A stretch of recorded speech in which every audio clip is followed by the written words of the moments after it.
Hey guys, welcome back to part 2 of Ranking Resident Evil Games. After ranking the mainline Resident Evil games, it's time to dive into the spin-offs and explore the uncharted territories of the RE universe. Just like before, your feedback is more than welcome, so feel free to share your thoughts in the comments. And hey, if you haven't subscribed yet, click on that red button to, help a brother out.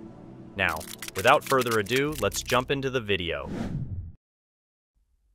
Starting things off with Resident Evil Code Veronica, a classic that I first played on the Dreamcast. Back then, the graphics were mind-blowing, and the gameplay was a blast. But when I revisited it recently, I didn't quite feel the same excitement and fun as before. It's not at the top of my Resident Evil favorites list, and I'm not exactly hyped about the rumored remake. Still, fingers crossed it'll match up to the RE4 remake standard. I'll give it a solid A for the memories.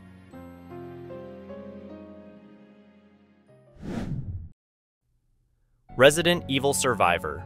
Where do I start? The controls are clunky and awkward, making it frustrating to navigate through the game. The graphics haven't aged well either, even for its time, with blurry textures and low-resolution environments.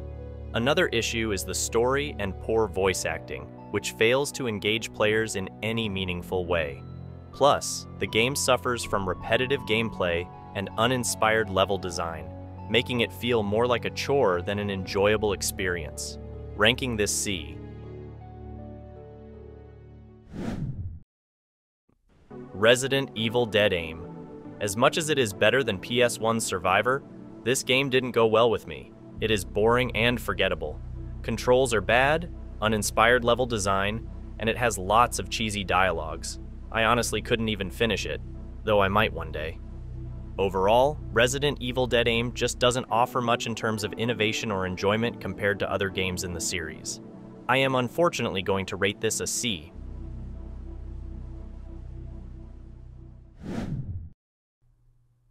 Resident Evil Deadly Silence brings the classic Resident Evil experience to the Nintendo DS with some notable enhancements. There's the addition of touchscreen controls adds a new layer of interactivity, allowing players to interact with puzzles and inventory management in a more intuitive way. I really like the enhanced movement while attacking with the knife, the map on screen, and the first-person perspective sequences, and the new puzzles, all through the new Rebirth mode. I really enjoyed playing it through the DS, and it's definitely an S rank for me.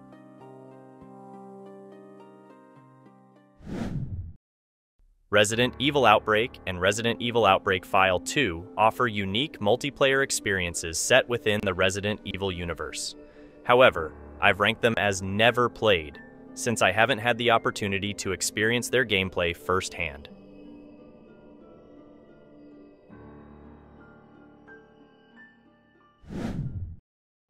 Resident Evil Survivor 2 brings a unique arcade-style experience to the Resident Evil series. It's include fast-paced action and some cool bosses. However, it suffers from limited gameplay depth and lacks the immersive atmosphere of other Resident Evil titles. Overall, I'd give it a B rank.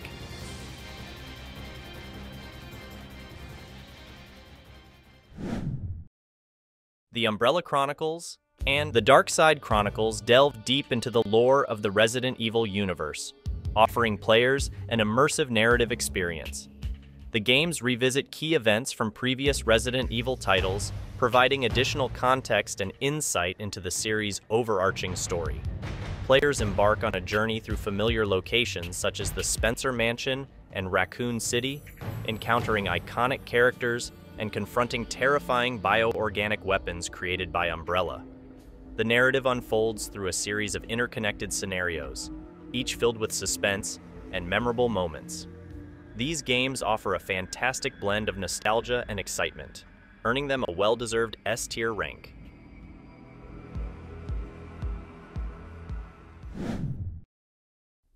Resident Evil Revelations offers a decent gameplay experience but falls short in certain areas. While the game introduces some intriguing elements like the episodic structure, it also suffers from repetitive gameplay mechanics and a lackluster story. The game's setting aboard the ghostly cruise ship adds an eerie atmosphere, but the overall execution feels somewhat uninspired. Additionally, the The game's episodic format may disrupt the flow of the narrative for some players. I personally finished it once and will probably not do it again. I'll give this a B rating.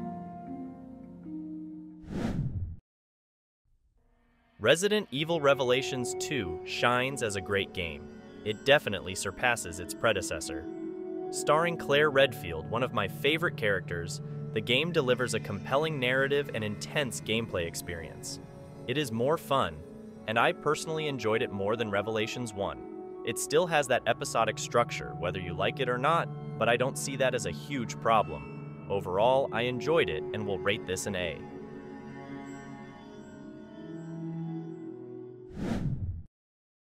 Resident Evil Gayon is a unique entry in the Resident Evil series, released for the Game Boy Color in 2001. Unlike traditional Resident Evil games, Gayon adopts a top-down perspective and combines elements of action-adventure and role-playing games. Players control Barry Burton and Leon S. Kennedy as they navigate through a cruise ship infested with zombies and other bioorganic weapons.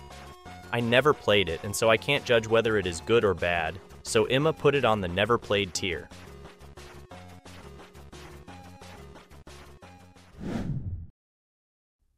Resident Evil Operation Raccoon City is labeled as one of the worst Resident Evil games, but were they right? Nah, I had a blast playing this one. Operation Raccoon City offers a fresh perspective on the Raccoon City incident, allowing players to experience the events from the viewpoint of Umbrella Corporation's elite operatives. Offers an engaging multiplayer experience, allowing players to team up with friends or AI-controlled teammates to tackle missions and objectives. The game also features a variety of playable characters with unique abilities and skill sets, adding depth to the gameplay and encouraging replayability.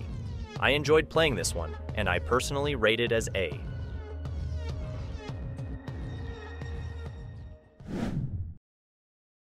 Resident Evil Umbrella Corps is the worst Resident Evil game ever made, at least to me it is. The only thing I regret is wasting $12 buying it. The gameplay mechanics feel clunky and unrefined, with awkward controls and lackluster gunplay contributing to a frustrating gaming experience. Additionally, it suffers from numerous technical issues, including poor optimization, frequent bugs, and connectivity problems. If you're expecting to play online, then know that the game is already dead. If I'm being generous, I'd rate it C.